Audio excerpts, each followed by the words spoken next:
Boa noite a todos. Muita paz e muita luz.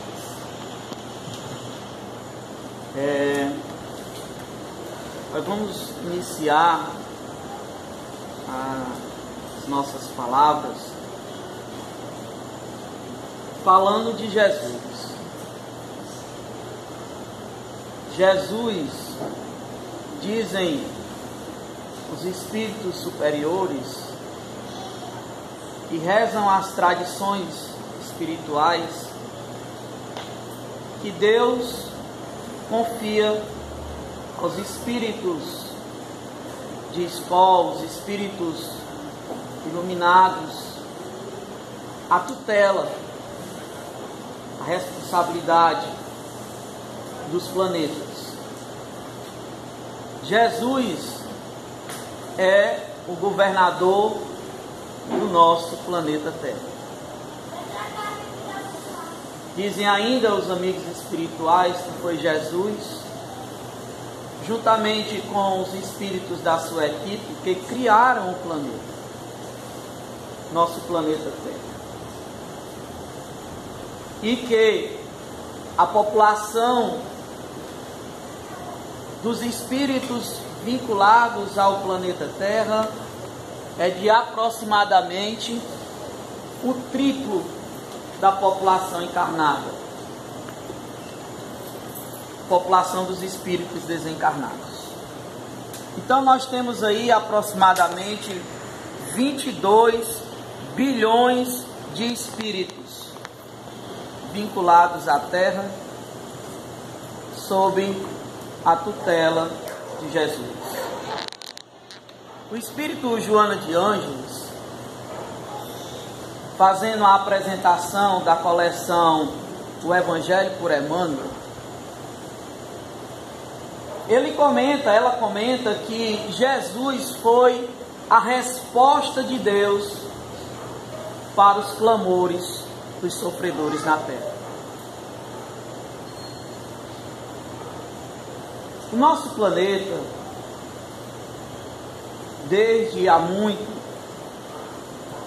por ser um planeta de provas e expiações, os espíritos que aqui estão são espíritos necessitados, são espíritos doentes da alma, são espíritos com a consciência pesada diante das suas ações realizadas perante o próximo, perante a si mesmo. São espíritos sofredores, são espíritos necessitados. E naquela época não era diferente de hoje. As pessoas, elas tinham uma profunda dor na alma.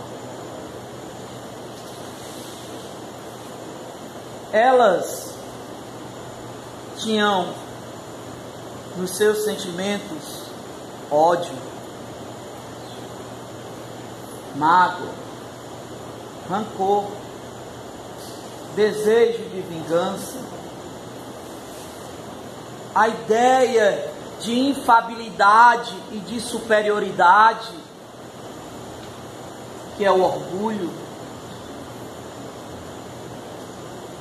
egoísmo,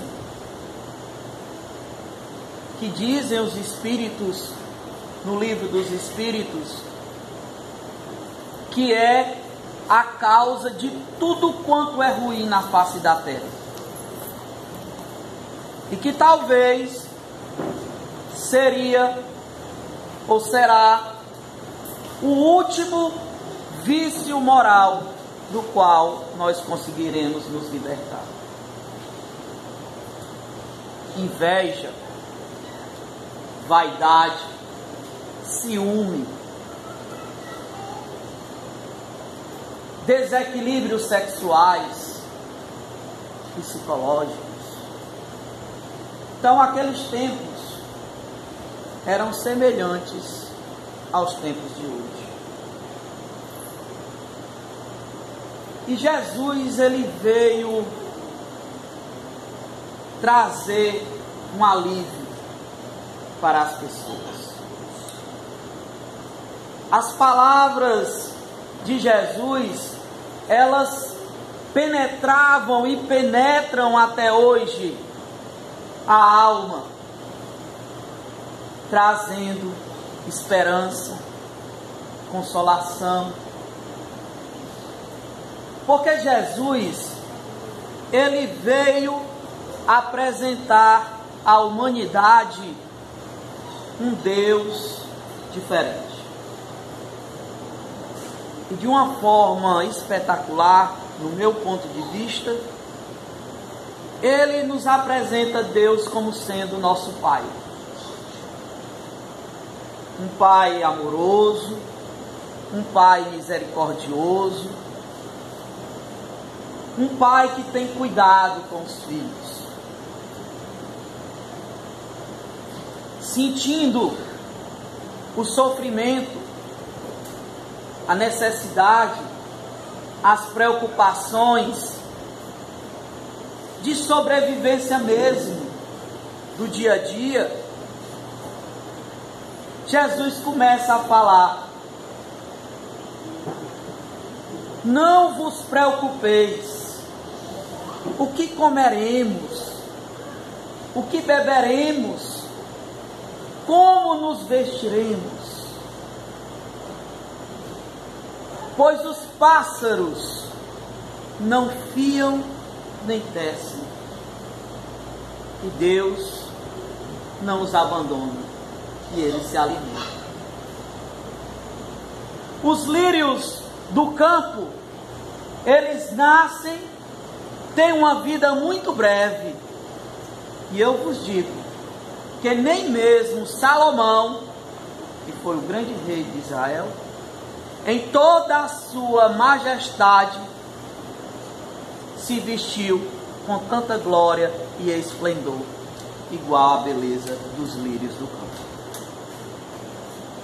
E ele continua: qual de vós é o pai, que quando o filho lhe pede um pão, lhe dará uma pedra? Qual de vós é o pai, que quando o filho lhe pede um peixe, lhe dará uma serpente? Pois sendo vós imperfeitos e tendes todos os cuidados com os vossos filhos, imagine Deus que está nos céus. Essas palavras de Jesus, para nós, quando estamos no auge do desespero, porque o que é o desespero? O desespero é você estar diante de um sofrimento e não ver solução.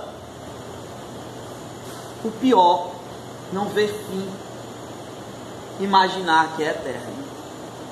Então, para nós, quando estamos nesse estado, essas palavras de Jesus, elas envolvem a nossa alma, nos trazendo um sentimento de segurança, porque Deus vela por nós, nos trazendo um sentimento de esperança, de alívio, de saber que nós não estamos sós. Então, eram essas as sensações que as pessoas há 2020 anos aproximadamente elas tinham ao escutar Jesus, e ainda tem até hoje. Então, quando Jesus começou as suas primeiras pregações, surgia uma esperança no povo de Israel, nos judeus, porque eles eram tão sofridos e esquecidos já há tanto tempo, que parecia até que alguma coisa iria acontecer para aqueles sofrimentos, porque os poderosos, sempre com mais poder, oprimindo os fracos. E aí, André, o irmão de Pedro, os dois apóstolos, falou a Pedro que estava surgindo uma pessoa que se dizia o Messias, o Salvador, que era um profeta. Pedro, inicialmente pescador, rústico, que era quase que totalmente alheio às situações que acontecia na sociedade, porque só se preocupava com o seu trabalho, de ganhar o seu sustento e dar o sustento da sua família. Ele não aceitou de bom grado. Ele não acreditou. Achava que era mais um desses aproveitadores. E André disse: amanhã fala-se que ele vai falar. E Pedro ficou com aquilo na cabeça, mas achando que as pessoas, elas, como até hoje, elas querem alguém que resolva os seus problemas, que tire a sua dor, e se deixava envolver por qualquer um. Mas aquilo não saía da cabeça de Pedro. E quando foi pela madrugada, Pedro, antes que o dia nascesse, Pedro saiu e foi ao local. Foi o primeiro a chegar. Não tinha ninguém. E na medida que ia se aproximando o nascer do sol, as pessoas iam chegando de todos os lugares da região. Cafarnaum, Magdala, Corazim, Betsaida. Doentes, velhos, cegos, aleijados, atormentados, pessoas obsidiadas, perseguidas perversamente pelos espíritos desencarnados. E a multidão começou a chegar. De repente, aparece Jesus. Ninguém fala nada. Todo mundo sabe que é ele. Era diferente. Cabelos e barbas, a Nazarena, rosto magro, corpo esguio. E aí, Jesus começou a falar. Jesus disse o seguinte: eis que se aproxima a era nova. Vocês estão sendo convidados para construírem no seu íntimo o reino dos céus.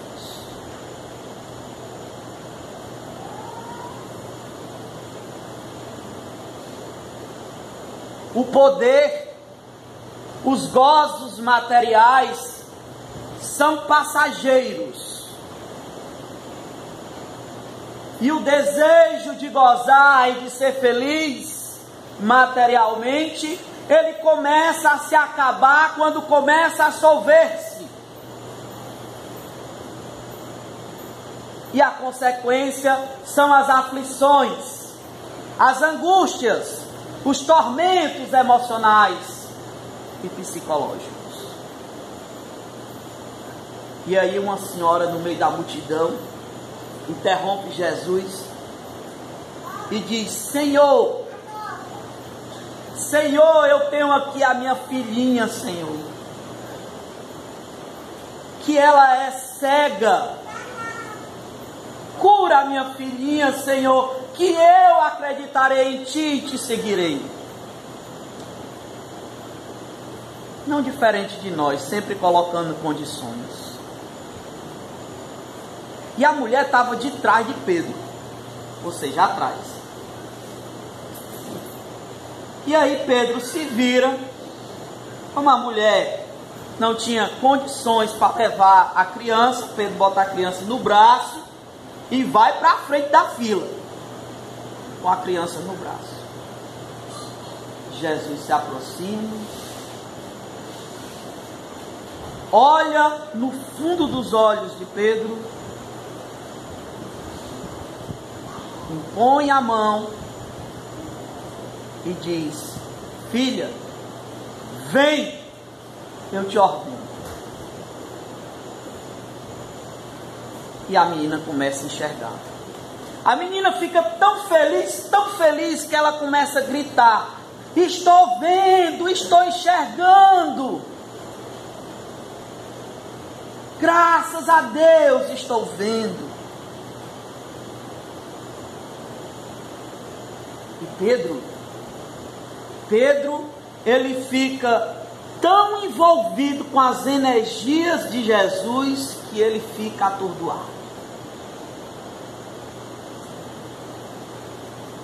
Completamente atordoado, sem ter noção de tempo e de espaço.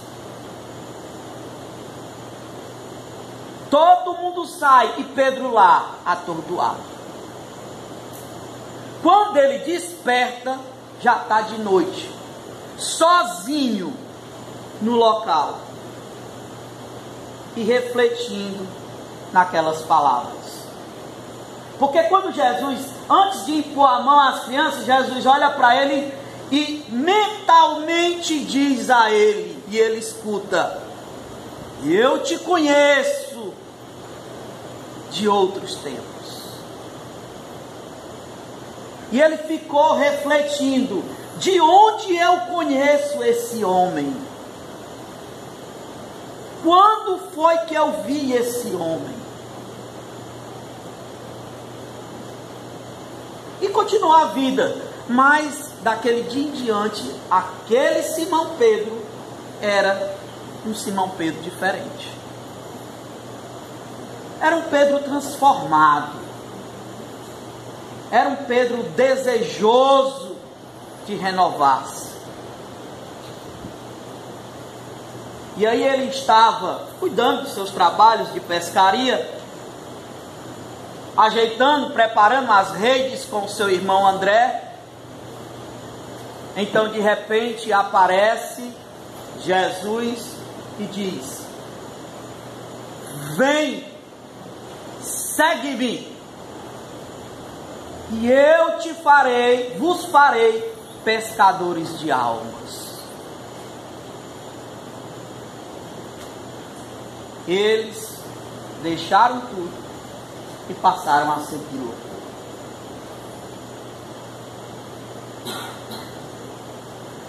Em outros momentos, Jesus diz que todo aquele que quisesse segui-lo era preciso deixar tudo e segui-lo,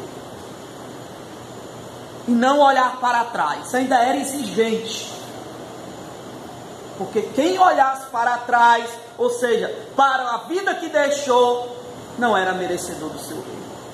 Mas o que era compreensível, porque na época de Jesus, nos costumes judeus, aquele que se apresentava como mestre, que tinha os seus discípulos, para que eles pudessem aprender, eles tinham que deixar tudo e segui-lo, acompanhá-lo, viver com ele dia a dia para aprender com ele. Era normal. Foi isso que os apóstolos fizeram. E aí começa a história de um grande apóstolo, Simão Pedro.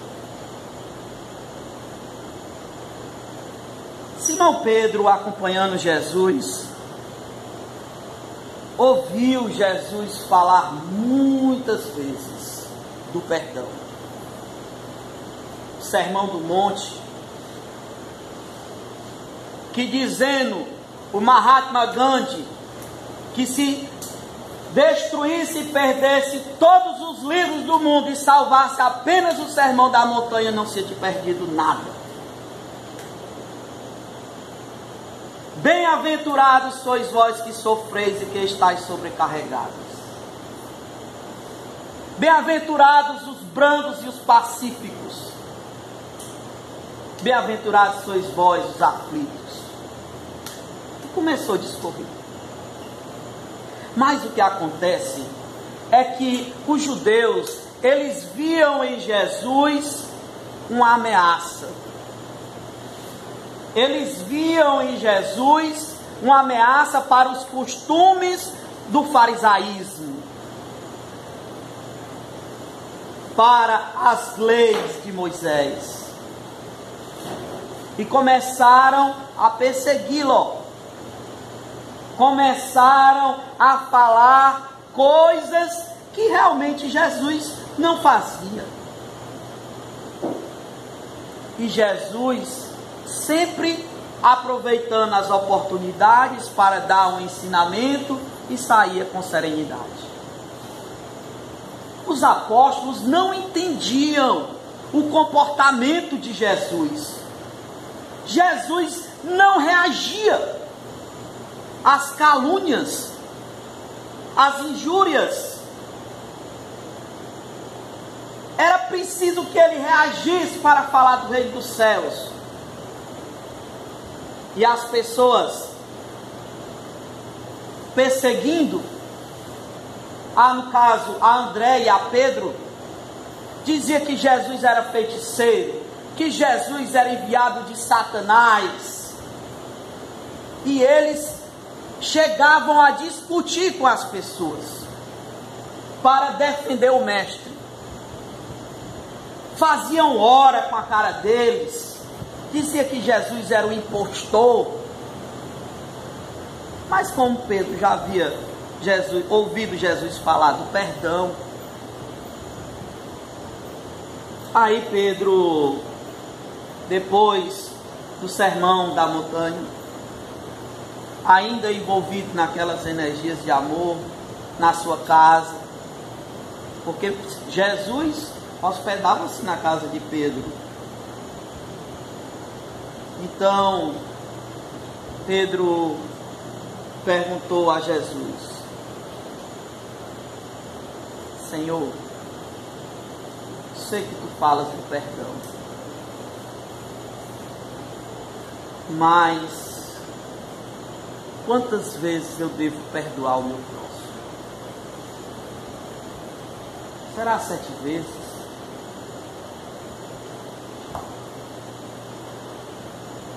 E aí Jesus disse: Pedro, eu não te digo 7 vezes, mas 70 vezes 7 vezes. Mas Senhor, todos aqueles que te escutaram hoje, ou quase todos, eles falam de ti pelas costas. Jesus olha para Pedro e diz: Pedro, não será vaidade nossa querer que todos tenham um bom conceito da nossa moral, da nossa índole? É preciso, Pedro, perdoar os adversários. É preciso fazer o bem aos inimigos. É preciso pagar o mal que se recebe com o bem. Pedro, perdoar, Senhor? Perdoar? Será, Senhor,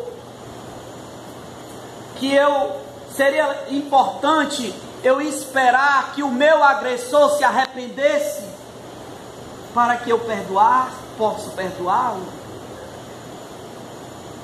Não, querido. Não espera que os teus agressores se arrependam. Porque no fundo, Pedro, quem agride está doente da alma. Quem agride está sofrendo. E não tem aquele, Pedro, que agrida, que fira, que maltrate o seu próximo, que não agrida a si mesmo.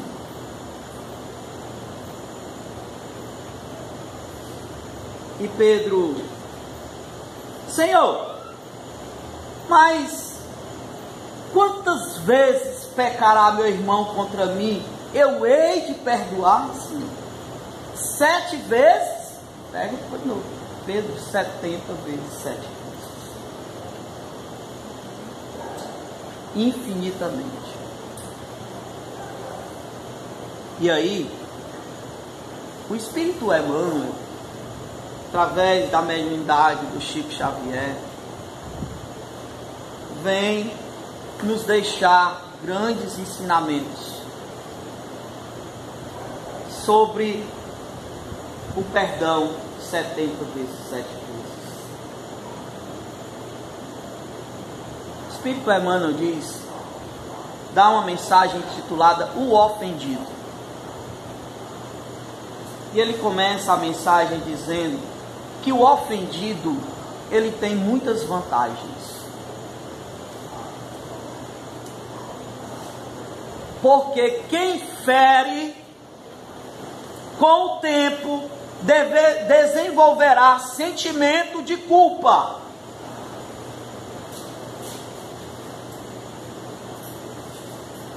O ofendido, ele tem a oportunidade de trabalhar o seu orgulho. O ofendido, ele tem a oportunidade de exercitar a compreensão, de tentar entender o outro.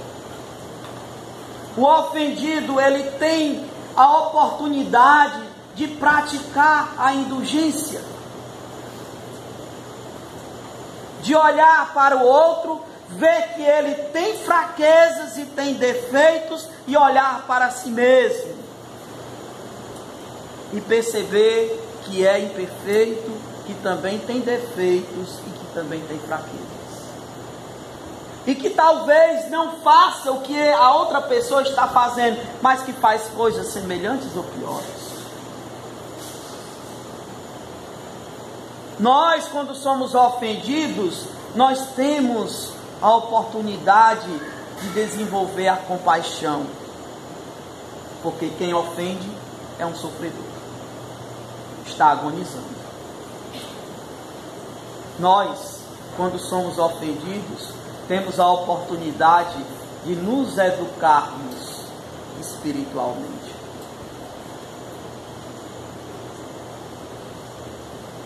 Temos a oportunidade de aprender a amar. Não o amor apaixonado dos homens, mas o amor do qual Jesus nos ensinou. Porque na realidade, esse é o grande sentido da vida. Existem inúmeras pessoas que não têm um sentido na vida e que sofrem com isso.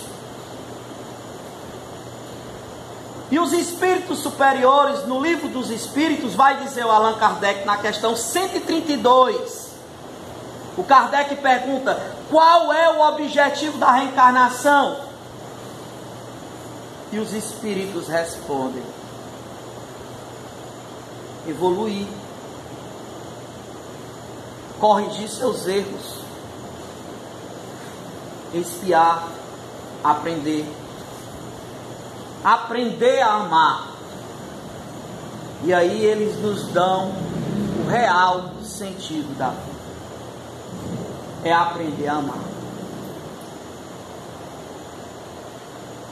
o ofendido, ele tem a oportunidade, porque ele tem nas mãos a rédea da sua defesa íntima. Como assim? Ele só se desequilibra se ele se deixar desequilibrar. Se ele se envolver com as ofensas, principalmente vendo o ofensor como seu agressor e a vida na terra como a única e exclusiva vida, aí ele se ofende profundamente, se desequilibra. Se não, se vê o agressor como uma pessoa, um espírito imperfeito, assim como nós somos, que está precisando de ajuda naquele momento, assim como nós precisamos tantas outras vezes da nossa vida, e gostaríamos que nos compreendessem, nos ajudassem, ele não se envolve com a ofensa. Então, ainda nos diz o Emmanuel que desculpar, o ofensor, ele não está impune. Sempre que eu converso com as pessoas, e principalmente com os espíritos desencarnados, nas reuniões mediúnicas, alguns espíritos, eles têm sede de vingança. E eles sempre questionam o seguinte: não venha me falar de perdão não quero saber de perdão não. E a gente vai mostrar a ele que quem está sofrendo é ele. Aí ele diz assim: e ele? Como é que vai ficar ele? E aí nós vamos mostrar: irmão, você não quer, né, justiça? Não existe justiça melhor do que a justiça de Deus. Ninguém escapa da justiça de Deus. Pode escapar da justiça dos homens, mas não da justiça de Deus. Só que essa justiça de Deus, ela não é do jeito que nós imaginamos. Nós queremos que quem nos fez sofrer, sofra até mais do que nós já sofremos. E Deus não quer o sofrimento dos seus filhos. Primeiramente, Deus vai dar a oportunidade de quem feriu, de quem maltratou, de quem prejudicou, de quem roubou, de quem matou, de quem assassinou e tantas outras coisas mais, a oportunidade de corrigir o próprio erro através do amor, porque o amor cobre a multidão de pecados. Não quis, diante de tantas e tantas oportunidades, porque é assim que se manifesta o amor de Deus para conosco, são oportunidades que Ele nos dá, aí aparece na nossa vida o sofrimento, para nos despertar. Então, é preciso nós lutarmos para desculpar, porque é preciso dar um fim nesse ciclo de ódio.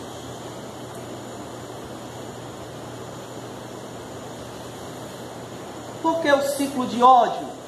Porque nós estamos, às vezes, enganados, iludidos, ou pensando que a vida se acaba com a morte, ou pensando que quando a gente morre, a gente se transforma completamente. Não. A gente é a mesma coisa que era quando tinha um corpo de carne e osso. Se por um acaso desencarnarmos com sentimentos de mágoa, de ódio, desejo de vingança, iremos despertar no mundo espiritual dessa forma. E quando tivermos a oportunidade, iremos procurar a pessoa que nos prejudicou para fazer o mal. Daí o porquê Jesus dizer que nós deveríamos nos reconciliar com os nossos adversários o mais rápido possível, enquanto ainda estamos com ele no caminho. Porque desencarnado fica mais difícil. Não é impossível, mas fica mais difícil. E aí a gente vai reencarnando E embora não lembrando do passado, no inconsciente vai fazendo as mesmas coisas e cometendo os mesmos erros. É preciso dar um fim nesse ciclo de ódio, de vingança e de rancor. Na realidade, nós vamos ver o seguinte: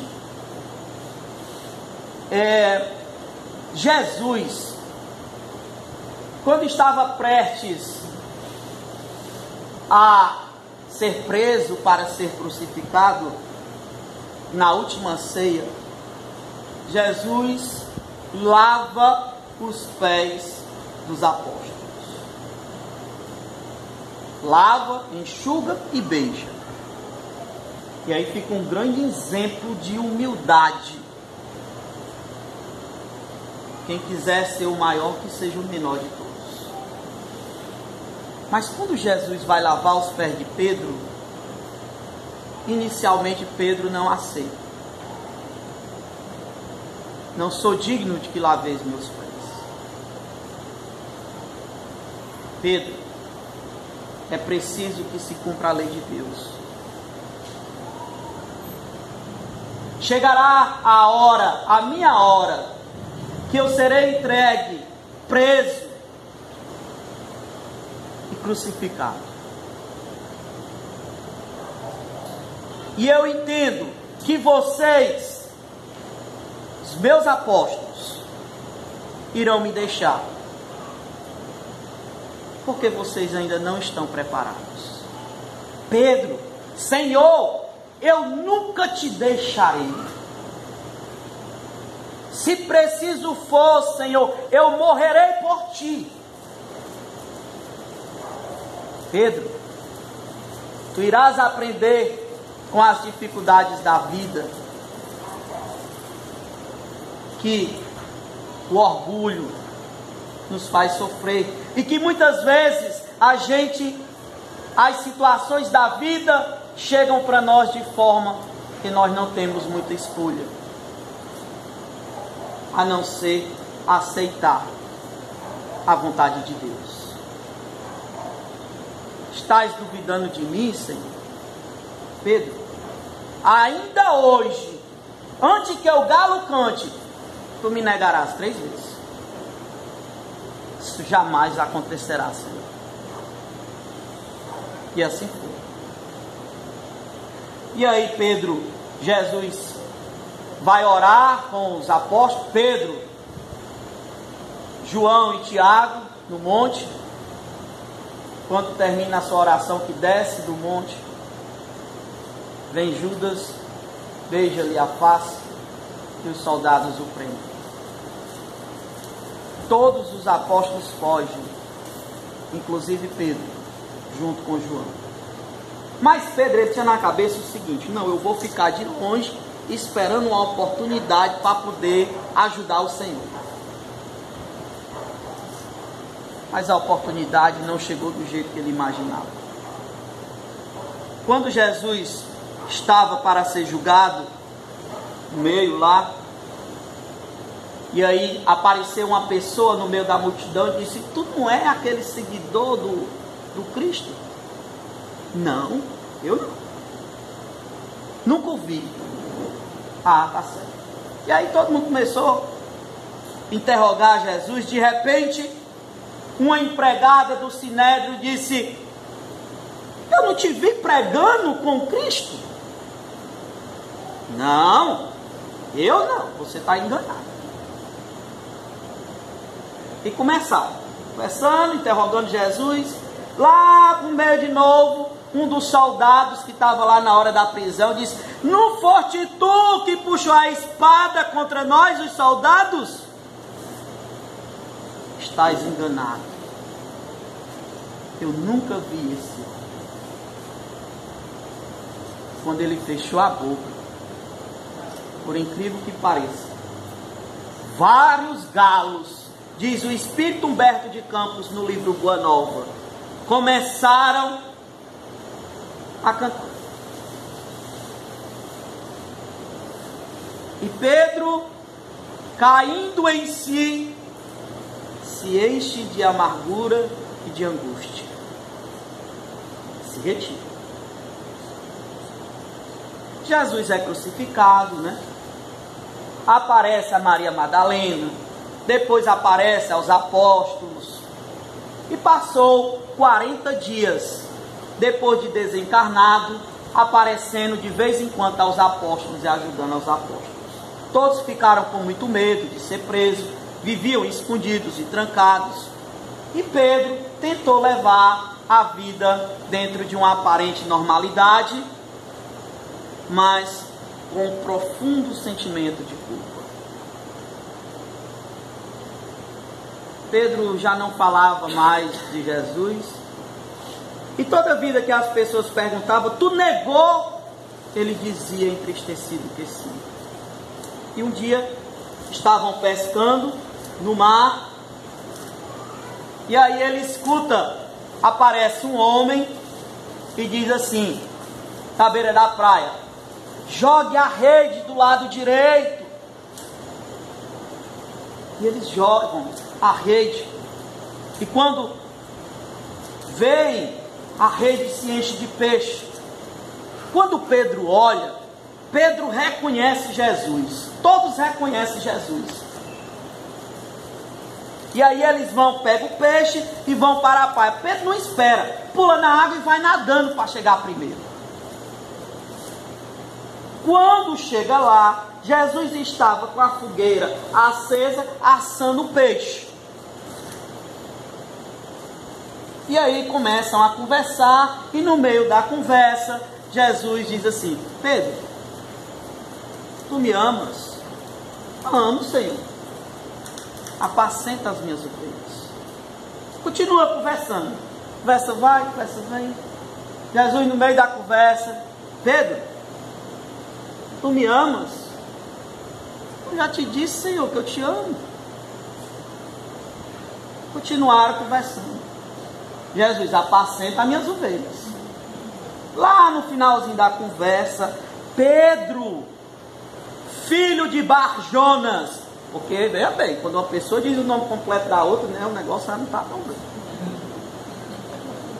Tu me amas? Aí Pedro se entristece, baixa a cabeça e diz, Senhor, eu não já disse que eu te amo, Senhor?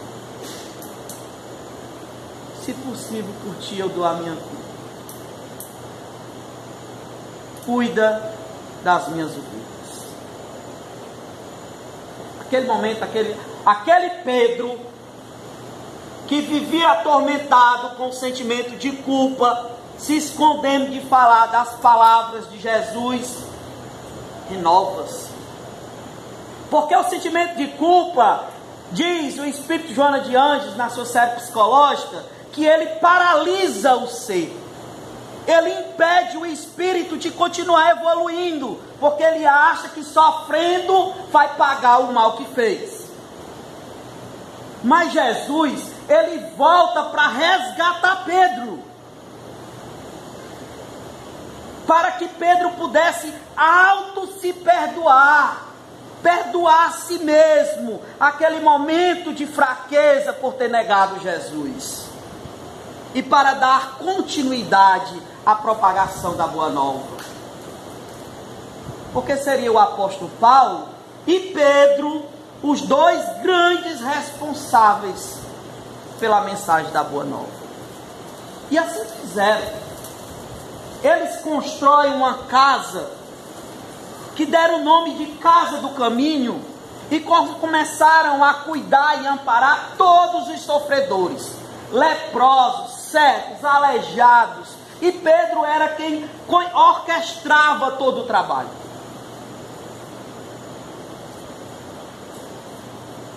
Mudou a sua postura, porque Jesus já tinha dito a ele, é preciso fazer o bem para corrigir o mal, Pedro. Então ele foi fazer o bem. Ele foi fazer o bem. Porque é preciso se perdoar. É preciso a gente entender as nossas limitações, as nossas fraquezas, espíritos imperfeitos que somos. Vamos errar muitas vezes. Mas já nos diz a nossa irmã Carmélia, vamos cair em pedras diferentes. Vamos aprender com os nossos erros. O erro, ele é importante na trajetória da evolução do espírito, porque é através do erro que a gente aprende o que não deve ser feito.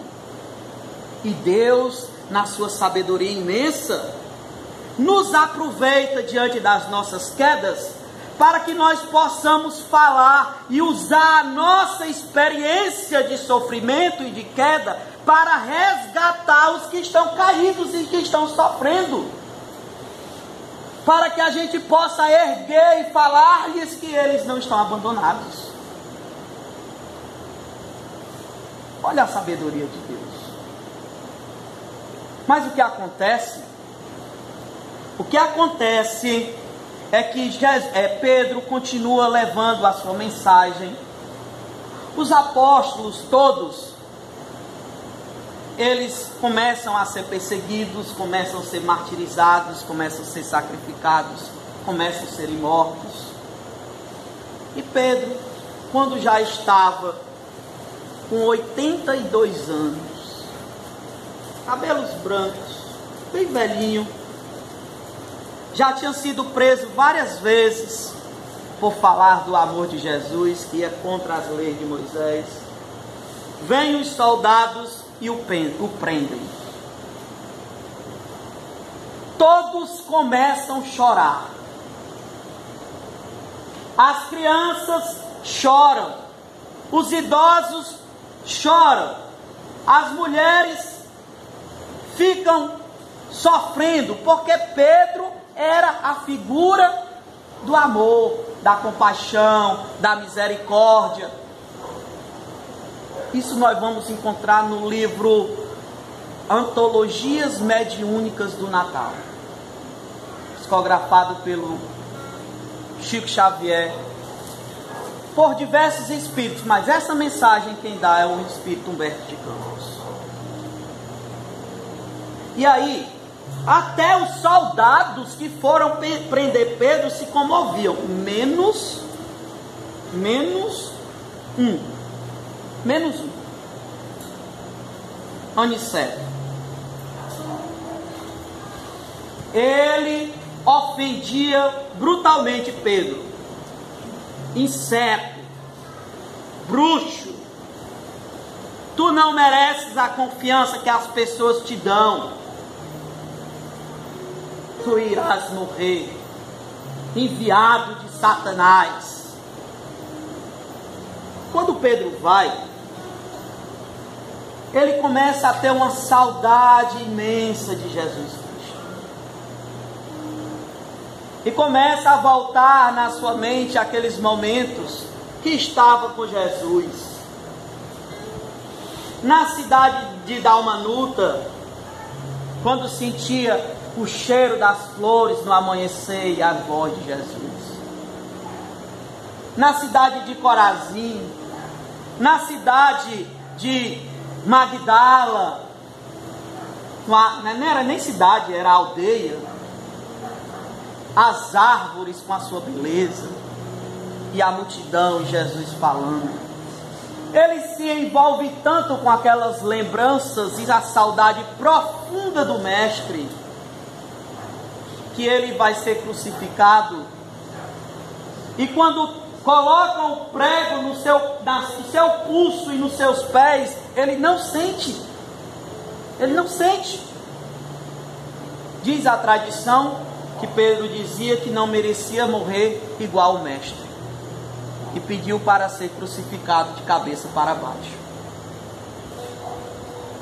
No final da tarde, o sol já estava se pondo, todos chorando, mas Pedro custava morrer, ele estava demorando demais para morrer. E aí o soldado Aniceto, impaciente, pega uma pedra bem grande e pontuda e taca na cabeça de Pedro. Morre, desgraçado, que tu está demorando demais para morrer. Pedro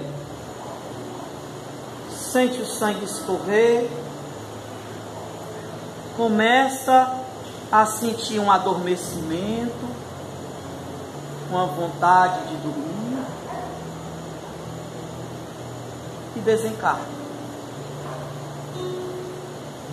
Desperta em espírito, percebe que desencarnou, vê o seu corpo, os espíritos superiores vinham do céu, das esferas superiores, alguns cantavam hinos, coros, e de repente, já na escuridão da noite, no começo da noite, olhando para as estrelas, Pedro começa a ver uma luz se mover, e essa luz se aproxima dele, e quando ele fixa na luz que está próximo a Jesus, com os braços abertos. Vem, Pedro. Pega Pedro, abraça, Pedro bota a cabeça no peito dele e conduz Pedro para as esferas superiores. Lá, Pedro encontra amigos, encontra apóstolos. Pedro aprende muita coisa,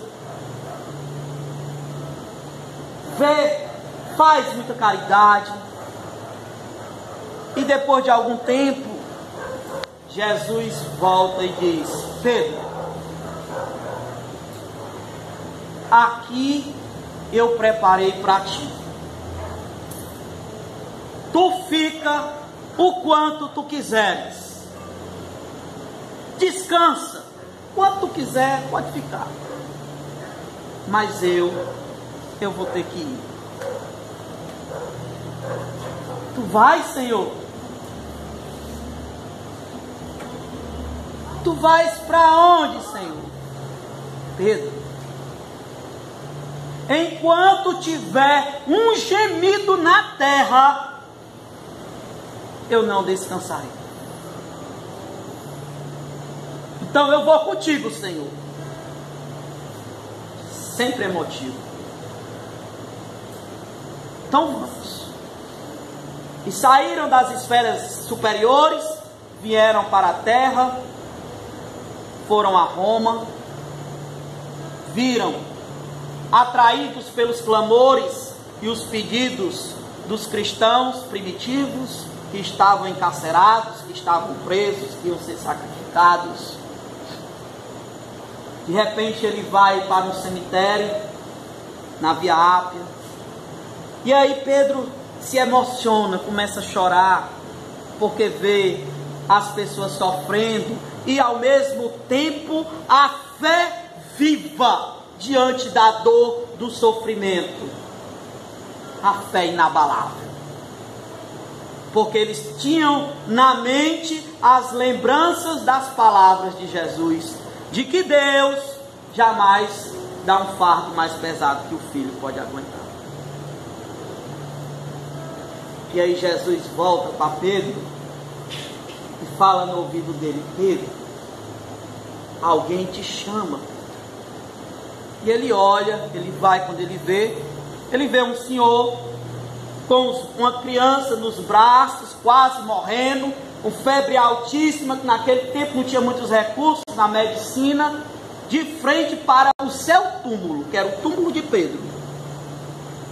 Era o soldado Anicete, implorando e pedindo a Deus que permitisse Pedro vir cuidar e curar o seu filho.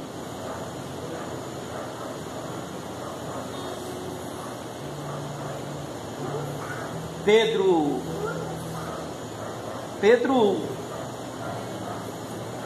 beija o rosto suado do soldado,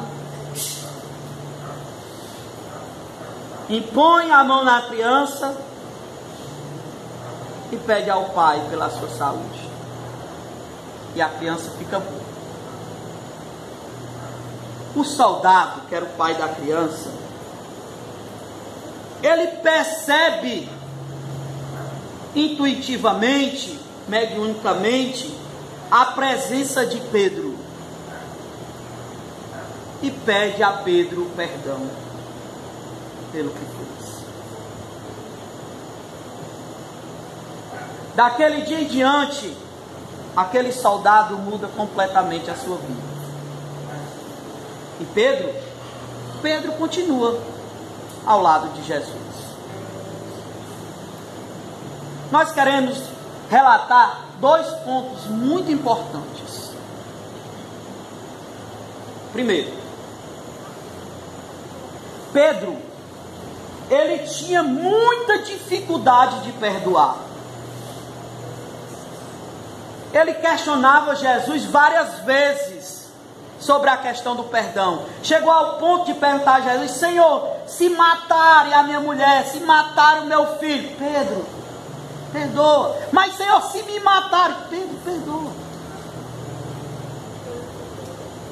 Se Pedro, no decorrer da vida dos seus 80 anos e do trabalho no bem, ele se exercitou o suficiente para aprender a perdoar. Daí a importância da reencarnação. A reencarnação, ela é importante para nós espíritos imperfeitos, porque é através das dificuldades e das experiências que nós vamos sofrendo, educando os sentimentos e conquistando o tesouro do reino dos céus. Se Pedro não tivesse perdoado o soldado, vocês pensam por um acaso que Pedro iria despertar pleno no mundo espiritual, ser recebido por Jesus, ser conduzido às esferas superiores? Não. Porque quando nós desencarnamos, nós despertamos com as mesmas cargas emocionais que nós temos no nosso íntimo. E se desencarnarmos com desejo de vingança, de ódio, de mágoa, de rancor, nós iremos despertar do mesmo jeito.